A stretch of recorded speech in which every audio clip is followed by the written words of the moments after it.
ازيكم حبايبي. هنعمل النهاردة الدرس الرابع في بتعلمه المبتدئين لسه في التريكو.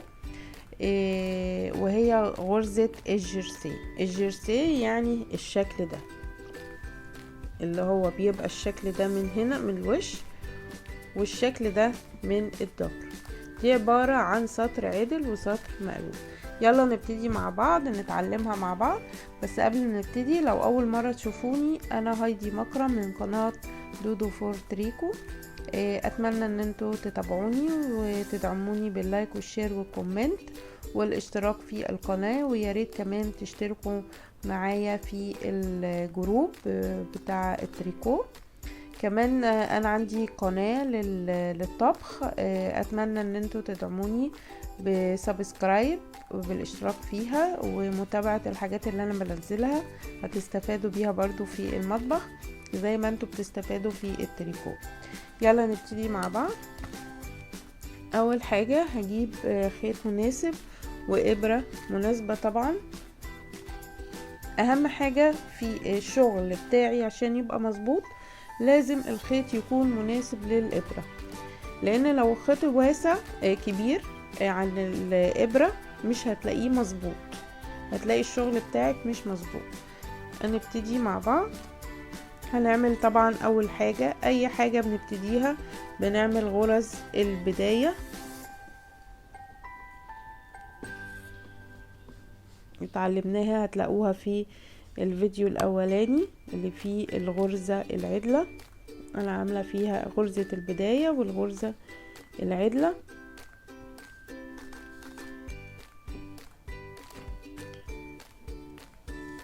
هعمل عدد من الغرز وليكن مثلا 14 غرزة.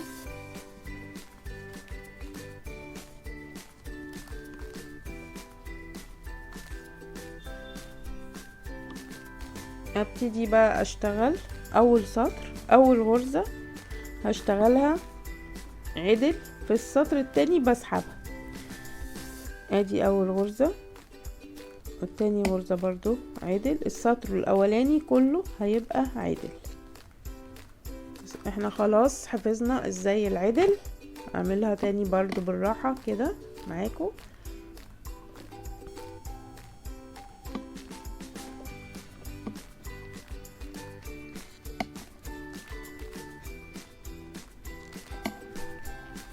كل السطر هيبقى عادي. سهلة خالص الغرزة بتاع الجرسي، وبنستخدمها في حاجات كتير.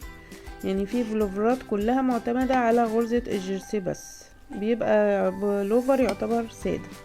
اخر غرزة هعملها مقلوب، دي اسمها غرزة الحف. ماشي. طيب تاني غرزة تاني سطر هسحب الغرزة الاخرانية اللي هي الاولانية يعني، وبعد كده هجيب الابرة لقدام عشان اشتغل المقلوب. 1 2. سهلة خالص. يعني احنا عملنا سطر عدل والسطر اللي بعده مقلوب، بس انا عاملة غرزة للحافة.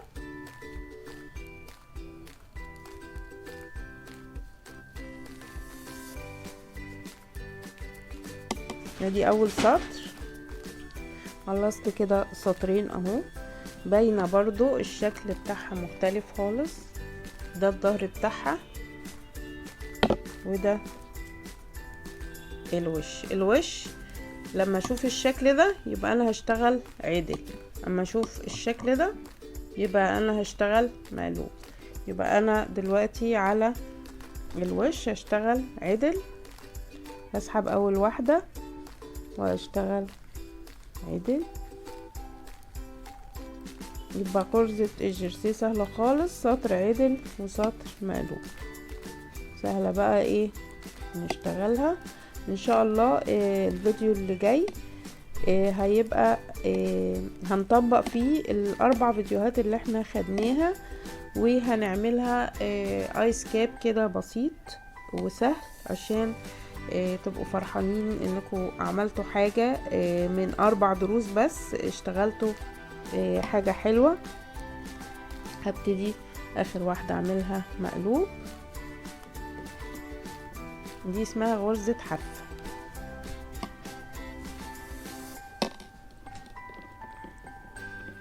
اسحب اول واحدة واشتغل مقلوب، كل السطر مقلوب. اتفقنا الشكل ده يبقى الشغل كله ايه؟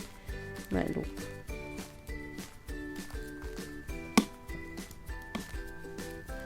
وكده بقى ايه كده خلاص، احنا كده اتعلمنا غرزة الجرسي، سهلة خالص مفيهاش اي حاجة.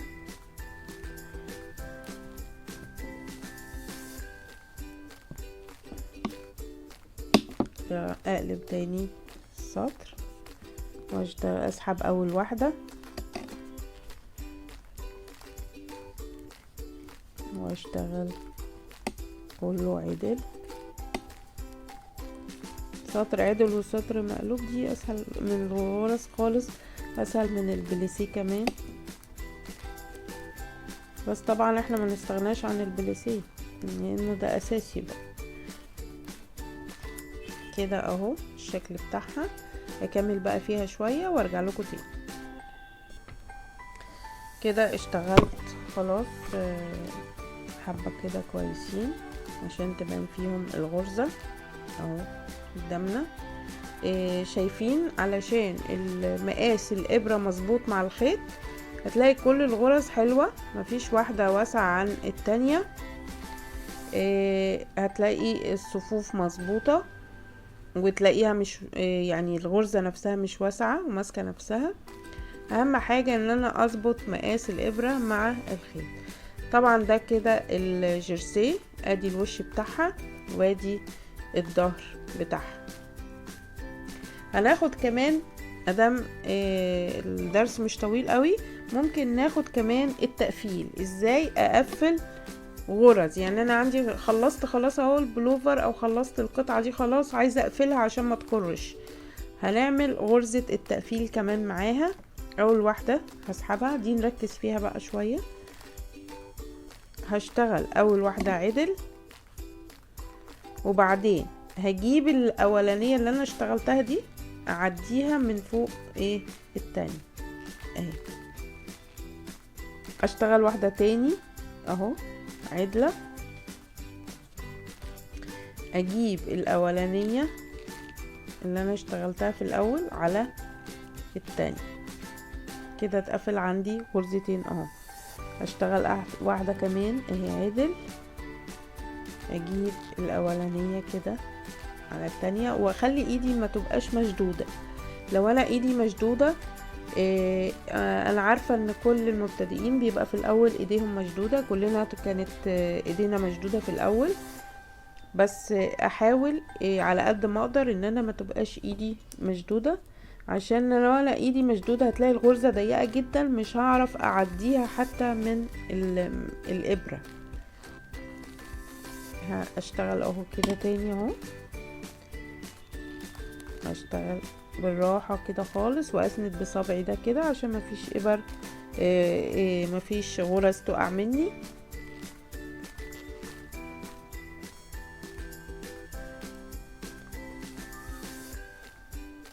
سهلة خالص. ادي اول خطوة بشتغل غرزة عدل، تاني خطوة بروح جايبة دي، هما خطوتين بس اهو، دي على دي كده. اشتغل واحدة عدل، اجيب الاولانية على التانية، بس اخلي بالي دي ما تقعش. اشتغل عدل، اجيب الاولانية على التانية، اشتغل عدل كده، اجيب الاولانية على التانية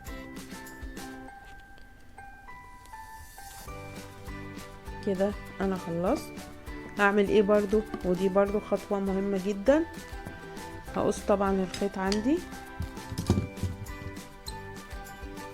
لازم اسيب دايما خيط طويل شوية، حتى في لما باجي اشتغل في البلوفرات او اي حاجة او ايس كاب او كده، علشان بعد كده الخيط البواقي دي بتتنضف.